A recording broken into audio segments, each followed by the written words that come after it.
This is Tumani Kamar, and it's time to open up the briefcase with Casey Holdahl. Greetings, Blazer fans, and welcome to The Briefcase, episode 103 of The Briefcase. I'm your host, Casey Holdahl. Trailblazers Summer League practices continue at the practice facility in Tualatin as they prepare to head to Las Vegas later on this week, beginning their run at the Las Vegas Summer League on Saturday versus the San Antonio Spurs. So plenty of action down in Tualatin over the last couple days, but the Summer League isn't the only thing that's been going on in Tualatin lately. Deni Avdija also made his arrival in Portland on Monday for the first time since the trade on draft night, sat down, or technically stood up, answered some questions from the media. We'll get to that later on in the show. Also give you an update on international Trailblazers. A tough week for your international Trailblazers. Unfortunately, we won't have as many players as we had hoped to cheer for during the Olympics, but we still got at least one guy there. Some unfair occurrences in the world of international basketball. That's just the way it goes sometimes. We'll get to all that on this edition of The Briefcase. The preparations are well underway for the Portland Trailblazers as they get ready to head to Las Vegas on Thursday to begin their Las Vegas Summer League, which, as I mentioned, starts Saturday, 6 o'clock start time versus the San Antonio Spurs, Thomas and Mack Arena, that game on ESPN2. Some long, lively practices in Tualatin, which makes perfect sense. You got a lot of young guys, a lot of young legs, a lot of guys that are out to try to show that they belong in the NBA, trying to get an invitation to training camp, trying to get an invitation to the G League. So everyone going hard the entire time. It's always great to see those Summer League practices. The other thing about it too is that, after a few months off, just having everyone back in the gym, or a lot of people back in the gym, and just having that energy in the building of preparing and getting ready for something, and again, the squeaks and the sounds of the nets and just the sound of action at the practice facility on the court. It's just a nice feeling, it gets you kind of back in the rhythm of things, reminds you how exciting and enthusiastic basketball can make you. And so it's been really a good time down there in Tualatin over the last couple of days, getting these guys ready to head out to Las Vegas. Jonah Hersku doing the head coaching duties for the Trailblazers Las Vegas Summer League, doing a great job, though it's really a complete staff job getting the team ready to go to Las Vegas. There's so many players there, so many different positions. You have a bunch of different coaches working with a bunch of different players on skill work, on drills, coaching, 5-on-5. So, there's something for everybody to do. And again, it's just the stakes are low. So, you want to work hard, but you also feel like, you can make some mistakes. And it's just a very collegial environment. I think it's really one of the best times of the year because it's just so much unknown and excitement for what that might mean. And, you've got new players and young players are getting a chance to show what they can do. It really gets back to kind of the basics of developmental basketball. And when you have a great group of guys that the Blazers do this year who all want to get better, who are all excited about the possibility of improving and about getting to Las Vegas and maybe trying to do something there, it's just the feeling in the gym is just light and fun. And it's just a good reminder of how fun basketball can be. Now, as we've mentioned, the Trailblazers only with 4 players if you count Justin Minaya, who are under contract for next season, who are on their Summer League team. Kris Murray and Rayan Portland making their returns to Summer League after playing in Las Vegas their rookie seasons. Donovan Clingan making his first appearance at the Las Vegas Summer League after being selected with the 7th overall pick by the Trailblazers at the 2024 NBA Draft. Now, what are some of the things those players are working on? Kris Murray has talked about wanting to work on his body. He's put on some muscle this offseason. I know it's always a joke, the 5 pounds of muscle, but Kris Murray has actually put on some muscle. It's very obvious to tell. And he was already kind of a big guy anyways. Kris, not like any kind of string bean, but definitely a guy who, he's going to make his bones on the defensive end right now. And I think having a little more size, being able to play a few more positions, having a little more bulk to him, it's probably going to help him out quite a bit. Obviously, his shooting, 3-point shooting is something that if Kris is going to have success in this league, I think being a 3-and-D guy is probably the easiest path to that. So improving his 3-point shot, definitely something that continues to be a work in progress, along with his finishing and his all-around game. Those are things that Kris has talked about wanting to improve on this offseason. Same a little bit with Rayan Rupert, talked about his decision-making, wanted to be a better playmaker. The Blazers don't have a guy who is under contract for next season at point guard who is playing at Summer League. And while they do have a number of guys on the roster who can handle playing point guard duties, kind of the point of Summer League is to get your contract guys ready for the season. And because of that, I think you're going to see a guy like Rayan Rupert play a lot more minutes at the point forward. He talked about being more of a point forward, working on those skills. I think in Summer League, because while, you need a point guard out there to kind of get everyone going, particularly Donovan Clingan, you do need a straight up point guard at Summer League in order to get the team into their offense, how much offense are you really able to learn in 4 or 5 days of practice? But it is helpful to have actual players with point guard experience out there. But it's also important for guys like Rupert to get some opportunities to work on the things that they've been trying to improve upon in the offseason. And Rayan had talked about wanting to be more of a point forward. So what I'm saying is I think you're probably going to see a lot of Rayan playing the point at Summer League, at least for the first couple games, maybe see how it goes. And then if it's super struggle and if it's impeding some of the other players on the team from being able to have success, then maybe they go another direction. But one, I'm not expecting that. And two, I think really that Rayan developing those skills is going to be really important for this team going forward. I mean, there's a good argument that Rayan's development at Summer League is the most important developing player on the Blazers at Summer League. I mean, I think you can make a case for Donovan Clingan, but having played at UConn and having had success and having played in back-to-back national championships, he's got a pretty good baseline for high-end basketball competition. Now, granted, the NCAAs aren't the NBA, but I think he's probably a little bit further on in that regard than Rayan is. And so the reason why I say that maybe Rayan's development at Summer League is the most important thing is because I think going forward, that's maybe a little more of a question mark for this team. And so I think the opportunity to see Rayan out there and see the progress that he's made, I think is going to be really important for this team. And again, I think arguably the most important thing you're going to see at Summer League this year for the Trailblazers. The other thing too, and this happened at practice the other day, I'm not calling him Rupes. Everyone else can call him Rupes. That's fine. I'm calling him Rayan. And every time I say Rayan, someone thinks I'm saying something else because I really tried to put some French accent on it. But you guys can all call him Rupes. That's great. Nicknames are awesome. I'm calling the young man Rayan, s'il vous plaît. And while it is incredibly important to see what a guy like Rayan is able to do, obviously everyone wants to know how Donovan Clingan's going to play. I would say that Zach Edey having that success in their first game at Summer League, I think the California Summer League, not the Las Vegas one, they'll be playing there as well, I think has made people really excited for what they're hoping to see out of Donovan Clingan at Summer League. I felt this the entire time that, while centers might not be as important in the NBA as they used to be, this notion that there's no place in the league for guys who are 7'2", 7'4", who can move a bit, and who have been playing high-end basketball their entire lives up to and including in the national championship game, that never really sat all that well with me. Like, again, you can make an argument like they're not Shaq, like that era of NBA centers and just being big and getting you drafted and getting you on the court, that's over in the NBA. It might come back at some point in time, but as of right now, it's not. But that doesn't mean that those guys don't have value. And I think that we've gone way too far to one end in terms of, well, the NBA is pace and space, and you need to have shooters out there. All those things are true. But at the end of the day, if you're big and you don't have to basically do anything to dunk the ball, that's a helpful trait too as a basketball player. So a very long-winded way of saying that, I think centers are maybe having a little bit of a renaissance in the NBA, or at least maybe at Summer League. So I think seeing what Zach Edey did, I think has made people, again, really enthusiastic and optimistic about what Donovan Clingan's going to be able to do at Summer League. There's always talk at Summer League that, it's really a guards league. It's not so much meant for big men, and that's absolutely true.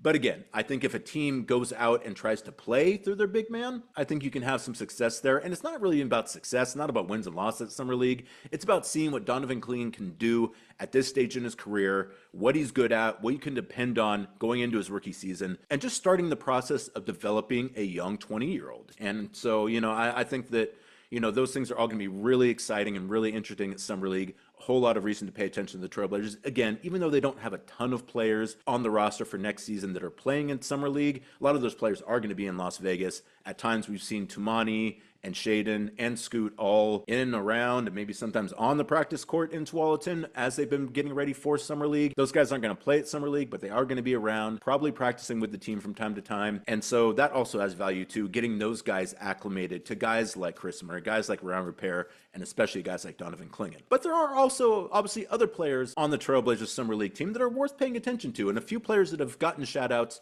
from the coaching staff and their teammates during the run up to the Las Vegas Summer League. A couple of those players, Alex Reese, forward center who played for the Remix last season. Spencer Jones, also guard forward, first season out of Stanford. Both those guys too kind of play similar games, have similar body types. They're kind of that kind of broad guy who 10 years ago was probably a 3-4 in the NBA. In today's NBA, he's more of a 4-5. Both those guys have drawn praise for their physical play and for their shooting especially. And I think you're seeing more and more the idea that We need those kind of PJ Tuckerish kind of guys who, maybe not super tall, maybe not super athletic, but have good size, can get it done, can shoot from three, and can draw the defense out, lighten up things for some of the guards when they're getting double teamed. And, I think we've seen that the Blazers are interested in those kind of players. And I felt like through the pre-draft process, they had quite a few of those guys come through town. They weren't able to end up drafting any of those guys, but I think maybe they've seen things out of both Alex Reese and Spencer Jones that makes them feel like maybe we didn't get kind of that switchy shooter 4-5 stretch 5 kind of guy in the draft, but we have some options out there. I think Alex Reese and Spencer Jones, two guys that they're very much considering as parts of the team going forward, if not with the Trailblazers, at least with the remix. And then you have players in Jackie Q and H.J. Lee who have both drawn a lot of praise from the coaching staff. Jackie for his physicality, for kind of just the enthusiasm which he plays the game. H.J., phenomenal shooter. I think maybe he set the record for the most three-point shots, maybe just at Summer League or maybe just for Trailblazers practice period. Dialed in, a guy who played last season for the Illawarra Hawks in the NBL. I think both those players have really drawn a lot of praise and might be remix guys as well. The other thing too is that there's a lot of other teams that are going to see some of these players at Summer League as well. And if guys like Jackie, if guys like Alex and Spencer and HJ, or any other player on the roster, really, if you go out and have a nice run at the Las Vegas Summer League, sometimes that'll get you a training camp invite, sometimes that'll get you a G League look. Every single NBA team is at the Summer League, and quite a few non-NBA teams are also at Summer League scouting as well. So really an opportunity for these guys to try to catch on, find an opportunity to at least get their foot in the door for whatever the next step is in their basketball careers. The fact that they're with the Trailblazers, I think, gives you a good reason to believe that they are being looked at for the remix. Obviously, plenty of remix staff at the practice facility participating and watching these workouts, so they're also doing their evaluations as well. So I guess what I'm saying is, once again, even though you only have 3 players under contract, 4 Justin Minaya with a 2-way contract, playing for the Trailblazers at Summer League, still a lot of business to conduct, a lot of players to scout, and a lot of reason to pay attention to the Trailblazers' 5-game run, or at least 5-game run in Las Vegas, which starts later on this week. We'll have more shows from Las Vegas all week long next week. So please, if you haven't already, like and subscribe wherever you get your podcasts. Don't want to miss out on all the content we're going to have coming out of Las Vegas as Trailblazers try to win their 3rd Summer League championship. In regards to some of the basketball that's being played outside of Las Vegas recently, not a great week for your international Trailblazers. 2 of the 3 Trailblazers who we were hoping to see in Paris for the Olympics not making the cut for one reason or another. First off, we start with Deandre Ayton, who could not lead the Bahamas to a final victory versus Spain to qualify for the 2024 Olympics in Paris. Bahamas fell 86-76 to Spain in Valencia on Sunday. The winner of that game getting to go to the Olympics, loser of that game going home. Unfortunately, Bahamas not able to qualify for the men's Olympic basketball tournament for the first time in their country's history. Spain, as I mentioned before, not the team that they used to be. You're going to beat Spain, unquestionably the second best team in all of international basketball over the last 20 years, on their home court in Valencia. That's just too hard to do. And not to mention the fact that the Bahamas had to beat Argentina twice in Argentina last year to even qualify for the qualifier to end up facing Spain, and fortunately falling just 1 game short. Bahamas goes 7-1 in pre-qualifying and qualifying and still doesn't qualify for the Olympics. Just goes to show how much talent there is out there in international basketball and how hard it is to get one of those spots. Deandre playing his ass off the entire time, 17 points, 14 rebounds, 2 assists, and 2 steals in 37 minutes in the loss to the Spaniards on Sunday. Deandre averaged 19.5 points on 64% shooting, 11.8 rebounds, 1.8 assists, and 1.5 steals for the tournament. He was named to the All-Star 5 of the Valencia qualifier. And the fact that Deandre put in so much work and so much effort into trying to get the Bahamas into the Olympics in men's basketball for the first time, I think should really quiet any kind of idea there is that Deandre Ayton doesn't care about basketball or that it's not something that drives him. The guy has spent significant time in his last 2 off seasons not getting paid, playing for the Bahamas in Argentina and in Spain and in the run-up to that, which is a couple weeks anyways. That just goes to show how much he cares about the game, how much he cares about his teammates, and how much he cares about his country. And again, I think those are the kind of things people get jokes off, and that's fine. It's fun. Basketball is fun. It's an entertainment. And people are going to crack jokes about things from time to time, and it's fine. It's no big deal. But, when you kind of challenge a guy's desire over and over and over again, and he does things over and over and over again that kind of disprove that, I think you should probably take that to heart a little bit. So I would hope that people would show Deandre the respect and the appreciation that he deserves for going out and really sacrificing to try to get something accomplished for the Bahamas. So, they did fall just one game short. They're probably about one player short at this point in time. They got Buddy Hield, they got Eric Gordon, obviously Deandre, the captain of that team. Edgecombe, the young man who played at Baylor last year, is going to be a player, but they're probably just one or two guys short of that team. So, going into the next Olympic cycle in Los Angeles, if they're able to go out and get a point guard and maybe just one more guy that can go out and get a bucket, I think the Bahamas has a chance. Or if they just get an easier draw, like they had a pretty tough draw in the pre-qualifiers and the qualifiers. Again, playing Spain in Spain is basically just gifting the Spaniards a trip to the Olympics. And, they've been there a lot and they deserve it. That's the way FIBA rankings work. If you're a higher ranked team, you get more beneficial draws. And Spain has been, as I mentioned, the second best team in the world for the last 20, 25 years. So in a couple years, when qualifying starts for the next Olympics, hopefully the Bahamas have things squared away. Hopefully get maybe a little bit of an easier draw this next time because they're a pretty good team. They're better than some of the teams that did qualify, I think. But again, that's just the way qualifying goes for the Olympics. It's regional. So a lot of times it's not necessarily what are the best teams. It's what are the teams from these different regions, and then they play each other, and then that's how you qualify. So, the Bahamas right there, very close. As I mentioned, just maybe one more guy away. But shout out to Deandre for putting in all that work to try to get the Bahamas there. You could tell how much it meant to him. And again, I think that really says a lot about who Deandre is as a player and as a person. So shout out to the Bahamas. Also, shout out to my old friend Rudy Fernandez for qualifying for a 6th Olympics. Absolutely legendary. Rudy Fernandez, one of the greats in international basketball. Great dude. Great player. If it couldn't be Deandre Ayton in the Bahamas, I'm glad it was Rudy Fernandez in Spain. But while you maybe kind of expected the Bahamas wouldn't qualify because you just know how difficult it was going to be to get past Spain in that situation, really vexing to hear that Matisse Thybulle not making the cut for Team Australia going to the 2024 Olympics after being a part of the bronze medal team in Tokyo 4 years ago. I don't understand it. I will not pretend to be any kind of expert when it comes to Australian basketball, but I do pay quite a bit of attention to international basketball, probably more than 99% of the rest of the population. And not taking a guy like Matisse Thybulle, even though you have guys like Dyson Daniels, doesn't make a whole lot of sense to me. It doesn't seem like the decision has gone over very well in Australia. I keep seeing either on Twitter or when I was doing my research for this, a lot of people saying like, wait, we're not taking Matisse. We're going to take Deladova and Joe Ingles instead of Matisse Thybulle, despite the fact that he's one of the best perimeter defenders in the world in a group that has Canada and Greece and Spain. A lot of great wing players. SGA, you got Giannis, you got, as I mentioned, Rudy. You don't have a spot for Matisse Thybulle on that team?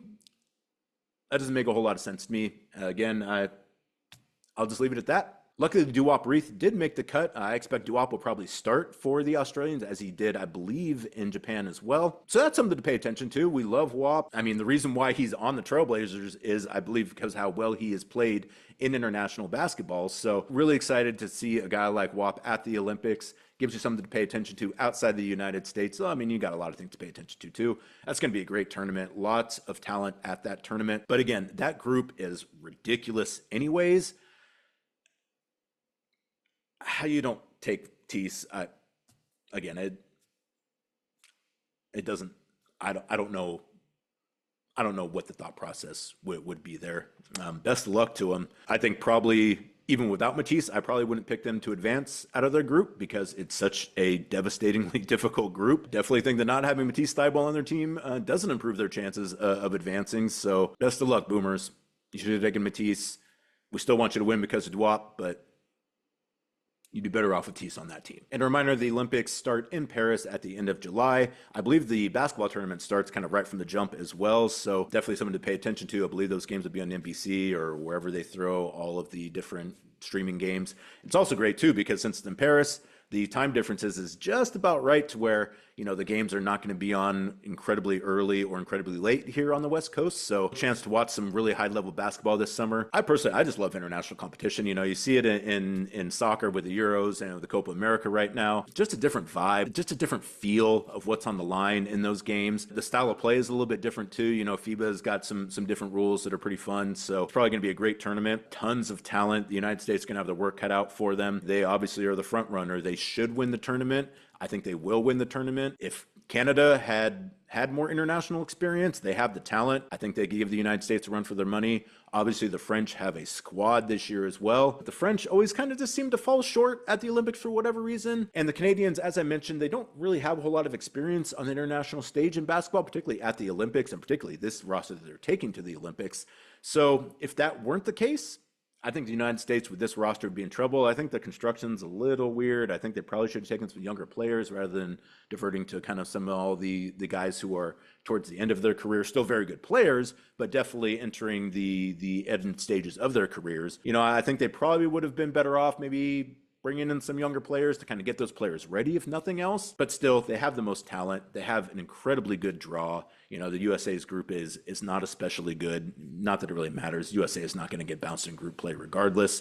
So it really doesn't matter about the knockout stage. But either way, United States, check them out. Duop Reath on Australia, check them out. Bahamas, we should have been checking out. So between Summer League, the WNBA, and the Olympics, plenty of basketball to take in this summer. And with the Olympics too, those games basically almost go right into training camp. So, you know, you're not going to be basketball free for long this offseason. And if you're watching this podcast in July, I'm guessing that's fine by you. All right, finally, as I mentioned, Deni Avdija made his arrival in Portland on Monday. Let's go ahead and hear what Deni Avdija had to say in his meeting with the media. First chance to get in front of Deni, I thought it was a really interesting conversation. Some of the stuff he talked about, you know, the way he plays, some of the details he gave about the trade and not necessarily expecting it. Those are always the kind of things that I think are pretty interesting. So, and also just his enthusiasm for being in Portland, you could tell that he's really excited about the opportunity, you know, like coming from the Wizards, you know, who are in kind of the same place as the Trailblazers, you know, getting onto the West Coast, you know, kind of a different vibe. I think he's really looking forward to the opportunity to not starting fresh, but at least having a new opportunity and a chance to kind of define who he is on a new team in a different conference all the way on the other side of the country.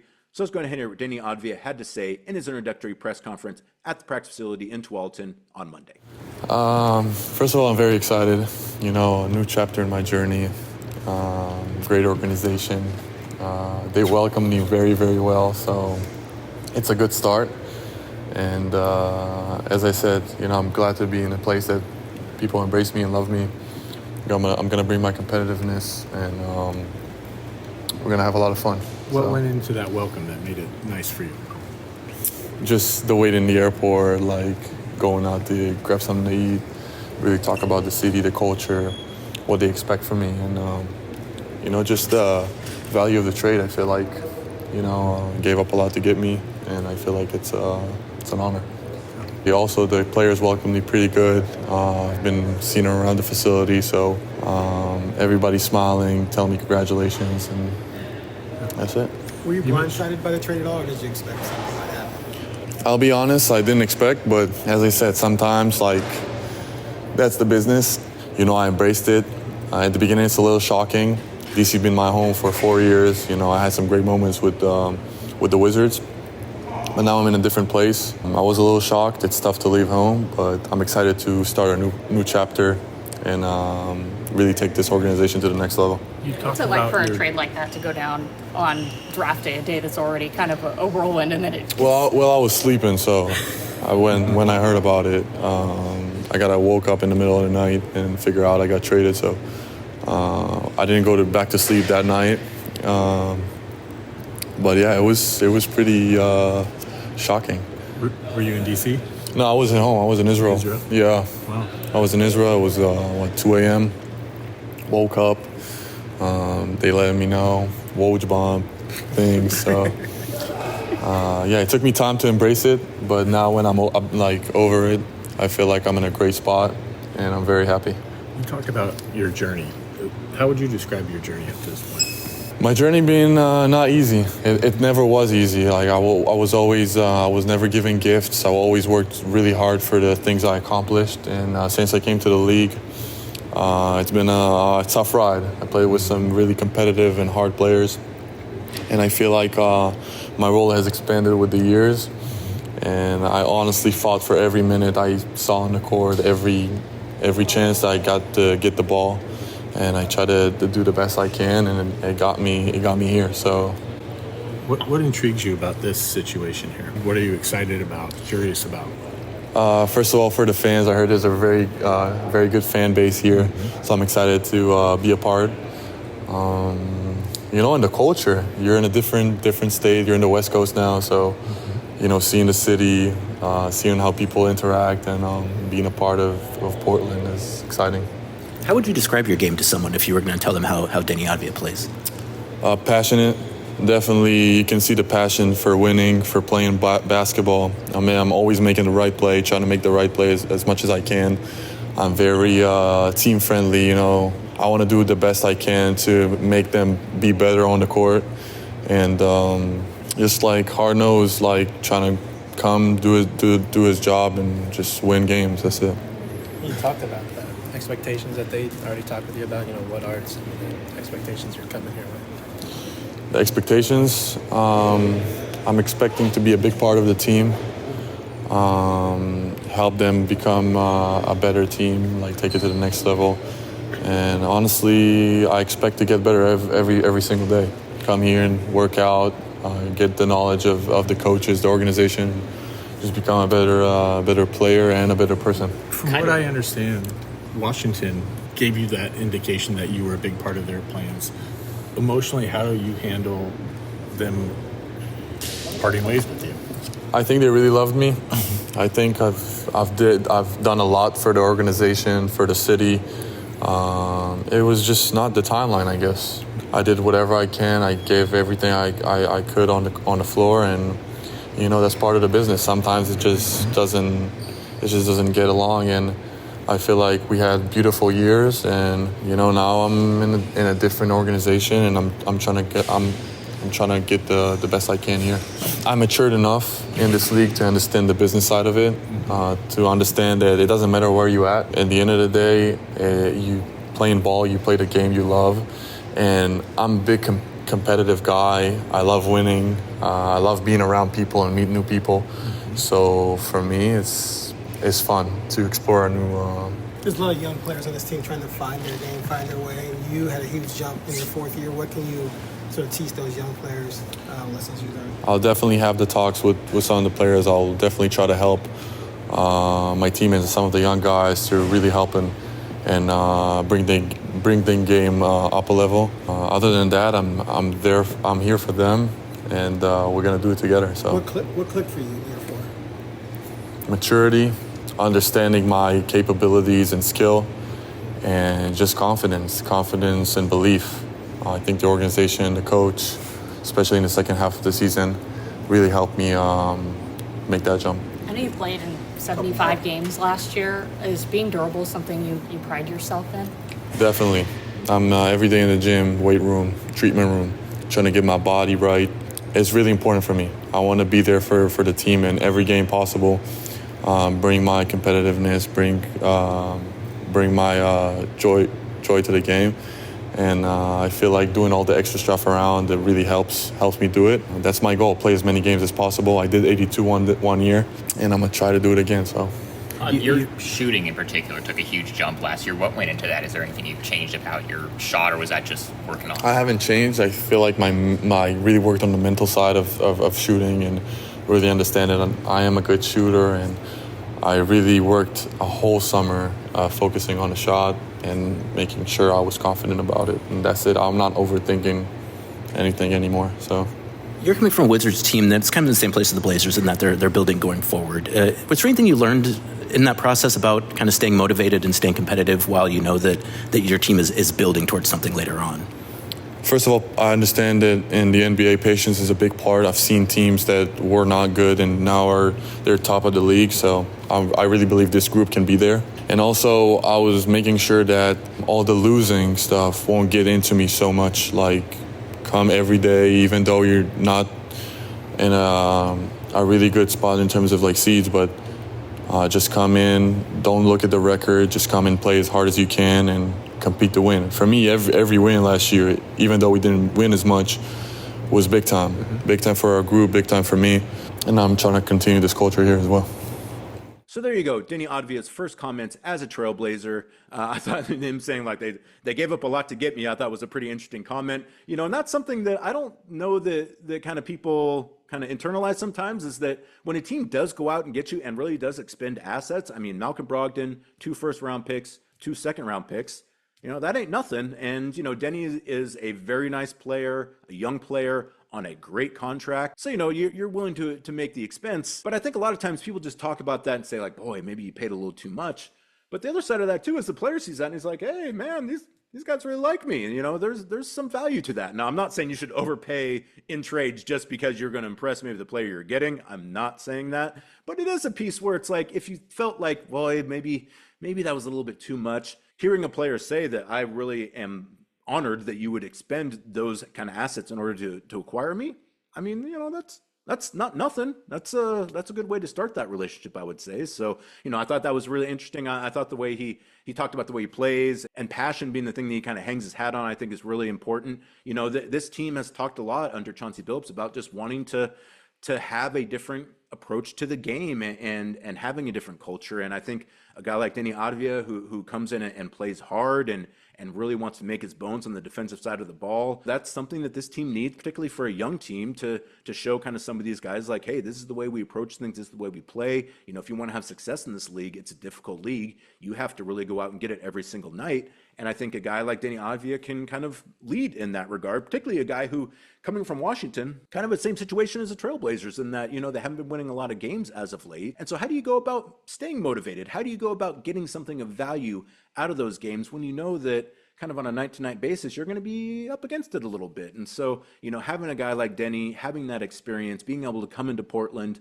and want to win and really put a premium on winning while also knowing that like, hey, even if we're not winning, like we can still conduct ourselves in a certain way that's going to put us on a path going forward. I think that's really important as well. And I think, that mentality is, I think, also one of the reasons why they really like Deni Avdija and one of the reasons why they, again, expended those assets in order to acquire him. And, Deni, when you get him in the gym and when you just see him kind of in the practice facility, it's just very easy to envision how he's going to fit into this team. That 3-4, is something they've needed to fill for a while. They've had guys at that position. As I mentioned, they had Matisse, they got Jeremy, but Deni at a little bit different place in his career right now and is able to kind of, I think, bridge that gap between like the really young players on the team and the more veteran guys on the team. He's kind of right in the middle of that. And I think that's a good place to be when you're bringing in players who are going to be on your team long term and who you want to get into your building and to really kind of have them be a part of something going forward. So having those guys who are both young, but who also have some experience, helping you develop, helping you get enough wins to feeling like you're accomplishing something, but also knowing that, hey, even if we're not winning, we're making progress, we're getting better. These tough times we're going through now are going to pay dividends going forward. That's something that is pretty important when you're embarking on a multi-season rebuild as Trailblazers are right now. And that's going to do it for this edition of The Briefcase. Thanks so much for joining me. As always, might get in one more show before we head off to Las Vegas, but if not, we'll definitely have one from Las Vegas here sometime later on this week. Trailblazers leaving on Thursday, having Friday off in Las Vegas, so they'll probably have some kind of practice before beginning their summer league Saturday versus the Spurs, 6 p.m. start time on ESPN2 at Thomas and Mack if you're going to be in Las Vegas. I will be in Las Vegas. I will talk to you from there. Thanks so much for joining me. As always, I am Casey Holdahl. Go Blazers.